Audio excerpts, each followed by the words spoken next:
I am going to be addressing the conditions of atheists, agnostics, non-Judeo-Christian believers, and I'm going to see and analyze to see if they are members of a cult.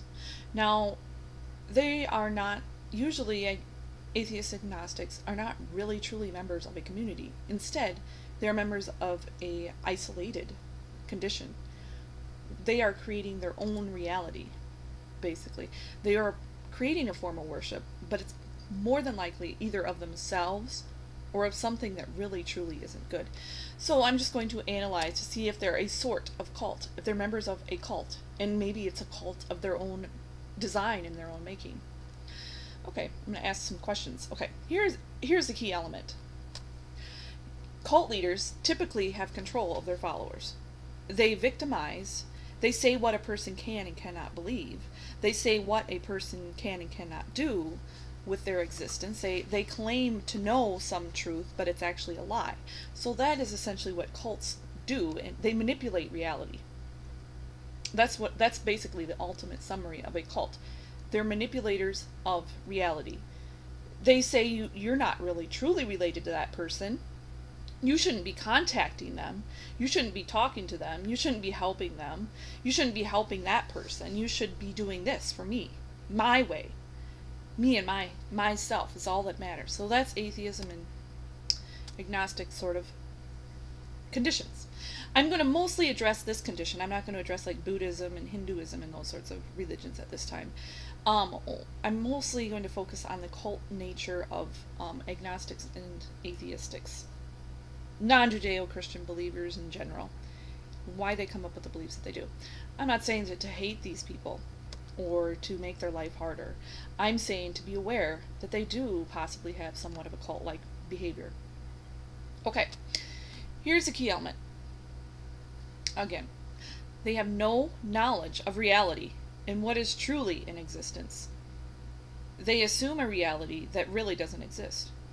Okay, here's one Far Cry example. It's extending the human condition beyond what the human condition can actually do. They believe that living on Mars is okay. They have no moral frameworks. They believe that humans can truly live on Mars. But reality is that no man has ever stepped foot on Mars. Okay? No sheep can live on Mars. Okay? Since Jesus was on the cross, it was 2,000 years ago. So if you have a great-grandmother, and a great-grandmother knew her own great-grandmother, and great-grandma lives to be 100 years old, each condition, then that equals 200-year time frame between one family of great-grandmother to great-grandmother. Okay, 2,000 years ago, Jesus was on the cross. A little over that. Around 2,000 years. Anyway, so if you take 2,000 years, divided by 200, how many years do you have in there? Or how many time frames of 200 years do you have there? Do the math. 10? 20? 30? 40? What is it really? 10. Only 10. Okay? 2,000 divided by 200. 10. So we have only 200 times. Do you think that the human body has changed a lot? Changes a lot within 200-year time frames? I don't think so. Similar heights, similar genetic features, similar conditions. Go through wars, go through famines, this and that. 200 time frame. You have a lot of information stored up in these grandmothers. A lot of wisdom. Agnostics and atheists, they don't care. They don't care about grandmas. They don't care about that. Anyway, so let's go back to Abrahamic conditions. Abraham, you can look up in the Bible, how old was he? How old was Sarah? Okay, we have a given age, and it's very unique. 127 years old. Okay, look up how old Sarah was when she died. Now, atheists, agnostics, they don't care how old Sarah was when she died. They wouldn't care. They don't care if she should have died when she was 7. For some reason, the Bible is listing it as she was listed in a certain order. The age for Sarah was listed, and she is the only woman in the Bible listed. Her lifespan is listed. She's the only woman. Atheists, agnostics, they don't care. They don't care how old your grandma was when she died. They don't care how old your neighbor's grandma was when she died. They don't care. Usually cult leaders don't care. Okay? So Abrahamic faiths began with Abraham and, of course, Sarah, the only woman in the Bible who was given the lifespan. Now, she's listed in a specific way. 120 and 7. Okay? Or however way it's listed. I'm not going to look it up right now. I want you to look it up. But please look it up at some time. It's listed in a way that shows that there's different divisions in her age. 100, she was wise. Like I said, a great-grandmother is wise. She's been through a lot. She knows a lot. She knows her children and her grandchildren and things like that. Her great-grandchildren. 100 years old. Wisdom. Okay? 20. She was strong when she died. A 20-year-old is typically a strong person, a strong woman, okay? And 7, she's innocent. She's innocent. She doesn't deserve to die for this or that cause or this or that reason. Alright, so that's how old she was when she died. 120 and 7. And she is literally buried in the land of Israel, around that area, wherever. Okay? Right where the Bible says. Atheist agnostics, they don't care. They don't care they don't care about great-grandma. Even if they are Jewish. In fact, they don't care that they have that heritage, some of them. But did you know that Jewish people can get into cults too? There are Jewish faiths that have cult-like behavior too. But the essential element is a control of the person. They don't want someone to know certain things. Okay? They just want to control everything. Alright. Here's another element about why atheism is a sort of cult-like behavior. Atheist believes he is not an angry person, when in fact he is. I have seen religious people who are like sort of a Baptist type belief, a very strict conservative that is extremely homophobic, like to the point where it's like, okay, you don't need to talk to these people ever and reach them with the gospel. Just be angry at them. Okay? They have an anger nature too. Atheists and this extreme other person, they are both in a cult-like behavior. They have this anger nature. Okay? The atheist says, you need to support everything that someone else doesn't believe the same way you do, so you need to. They get very angry too.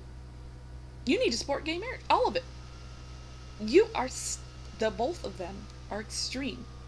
They are angry. They are cult-like. They are forcing a belief on someone else that doesn't want to believe the same way. Okay? They are not listening. They are not caring. It's cult-like. Angry. Agnostics person believes you cannot talk to God personally. Basically, they believe in some sort of a moral foundation, but they don't believe that you can talk to God personally. They don't believe you can only talk to them. You should only believe them. You should not believe God himself. So they don't believe that. So they don't believe that you can actually talk to God personally. Yes, you can use information from agnostics or even atheists, but they don't believe in a relationship conditions. Okay. So you should only have a relationship with them. Isn't that cult-like? Telling them you can't have a relationship with someone who you actually can. Okay? You can actually have a relationship with God. Agnostics and atheists, they believe that you shouldn't be having a relationship with God. That's cult-like. Okay? Okay. Judaism isn't Christianity per se, but they do use the Old Testament. The Old Testament has a law. The law describes social behavior, sometimes based on definitions within the realms of what can be understood in coordination with nature itself. Atheists and agnostics, they don't want things defined based on what nature itself does and handles, in a general sense. What do birds do? What do flowers in the field do? They don't want to be defined. They don't want to be constrained by the definitions of nature and what nature can handle and what human nature itself can handle. They believe that you don't need that constraint. So where are they getting their beliefs? Obviously, they're not getting it from reality. That's like a cult. Cult people never find themselves in the realms of reality. Alright, The Bible itself says man cannot live on bread alone. Now, basically, this is referring to the fact that we need information. We need a foundation to our beliefs, and a foundation to the definitions and what we can define as far as different human behaviors are concerned, or different things like that. So we need some sort of foundation. Atheistic and agnostic people typically don't want people to know the different styles of behavior between humble person and angry person. They don't think that you need a legitimate book to define those things, or they don't want you to know that there is a book that can define those things for you. So they don't want you to know certain things. They don't want you to understand certain things.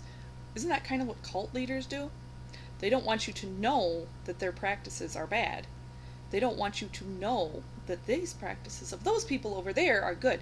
They don't want you to know and discern these different things.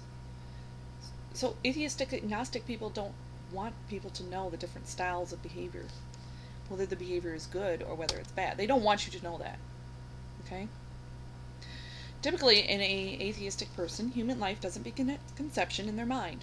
And human life has no value when a person is very aged. Maybe if it's someone they personally know, it would affect them, but human life in general in an atheistic and agnostic person doesn't begin at conception in their mind. When a person is conceived, they are given their DNA code. They are given their heritage at conception. Okay? And yes, I know, sometimes pregnancies don't work. Just like elderly people, they pass away sometimes, even though they are highly valued. Or a person with cancer dies suddenly at a young age. So sometimes human life does pass away, whether we can choose it or not. Similarly, when a human life begins at conception, they truly begin at conception. That is when they're given the DNA code. Okay? And Jesus began before conception. As did John the Baptist. Their heritages were given before their conception. Okay?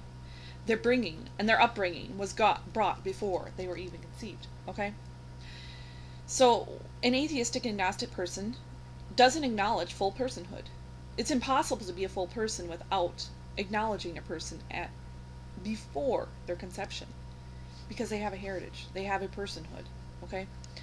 It's based off of different things. How did an eagle become an eagle? Did they start out as a duck? No, they were always an eagle. They had a heritage before that. They were an eagle because their great grandmother was an eagle too. So somehow they had a heritage behind that. Okay? Now, atheistic and agnostic people typically follow after Darwinism, but unfortunately they understand that racism exists, but they don't understand that Darwinism states that it is normal to consider one race as superior to another race. So they're not following anything theologically designed. They're following something that is based on man-made assumptions of others. Darwinism began during the era of racism. Really, Darwinism is a friend with the atheist agnostic because it believes in human reason without a divine design. So it's not really a truly good principle. Like I was saying back in the when I was talking about Abrahamic religion or Abrahamic faith and how it began, and how Sarah was a certain age when she died, and how she had value enough that it was listed in the Bible. Her lifespan was listed in the Bible. So when Abrahamic faiths began, there was a specific age for Sarah. There's a specific age for a great grandmother that dies, and that great grandmother knew her great grandmother. And that's about a 200-year lifespan. So that's not a very long time frame in God's mind. Darwinism just states it doesn't matter. 70-year-old person, they don't have no value no more. Darwinism says that the survival of the fittest. If a 70-year-old woman can't survive, that's good. We need to get rid of that. Let the strongest 20-year-old survive instead of the 100-year-old widow. That is the false thing of Darwinism, and atheists and agnostics love Darwinism. Cult leaders commonly love to hate the weak. Okay? So that's a sign that there are cult conditions. Okay, next thing. Levant people involved with cousin marriage. Okay, the Bible begins with cousin marriage. Let's just put it right out in front. Genesis. Jacob married his cousins, alright? And then the Levant people of today might even practice cousin marriage. I mean, really, it's really strange. Okay, so if atheist agnostic people are really, really, truly good on their own terms, and they don't admit that Levant people started with cousin marriage, where are they getting their moral framework? Where are they getting the heritage ideas from? Where are they cutting? They're cutting against the reality that cousin marriage exists among Levant people today. It's existed in history, things like that. Even though biologically we know that cousin marriage isn't always God's design for people. Since Christ is on the cross, he can redeem us from those sins as a person of Christian faith. However, Levant people were involved with cousin marriage to begin the faith. Abrahamic faith began with cousin marriage. They don't want to acknowledge that condition. Okay. Now, I was mostly going to address atheist and agnostics' condition of being cult-like. Muslims, they can have cult-like behaviors as well, obviously, but they can also have just cultural, general practices. I've noticed that among them. If they have cult-like, it's obvious that they want to control someone else. They want to tell them how to believe, what they should and shouldn't read. So that's a cult-like behavior in the Muslims. Anyway, the atheist agnostics, they do the same principle. They don't want you to believe the Bible. Atheists they don't want you to follow the Bible. They don't want you to believe it. Okay. Here's the difference between the Muslim condition and the atheist agnostics. Atheist agnostics almost sometimes be worse than the Muslims. So Muslims, though they do not believe or follow the first 5 books of the Bible or redemption principles, they do recognize the signs of a creator. They know, the Muslims recognize that they did not create that duck and how it floats on the water. They did not create that, the planet Jupiter. They could never do it. So there is a creator out there. The Muslims recognize that. But unfortunately, atheists and agnostics, they don't even try to recognize that. They just want people to follow them. Okay, so in summary, why are atheist agnostic people cult-like in their behaviors? It's not based on what their heritage happens to be. It can be any heritage can have atheist agnostic behavior. And a Jewish person in general, or a person from Levant, can be in any sort of belief in general. They can have more secularized ideas, or they can have more faith-based ideas and define things based on those different things. Anyway, the reality is this. Here's the key element about a cult. They have no knowledge of the reality and what is truly in existence. They don't want you to acknowledge it. They don't want you to acknowledge a humble person is truly a humble person. They don't want you to acknowledge a pride person is truly a pride person. They don't want you to acknowledge that an angry man is truly an angry man. And they don't want you to acknowledge that they are the ones that are having these issues. Or a different group of people are having these particular issues. They just want a person to believe what they believe. Okay? So that's my summary about why atheist agnostics can have cult-like tendencies, self-worship tendencies, which is cult-like. Okay? And I hope that you will find the promises of God's word. Check out my other videos. Look at the my Bible meditation videos, or the topics I talk about biblical-based sexuality and other themes. This will help you bring a better framework of why we need God's word and why we need relationship with God and things like that. And godly relationships in general build up our goodness in our lives.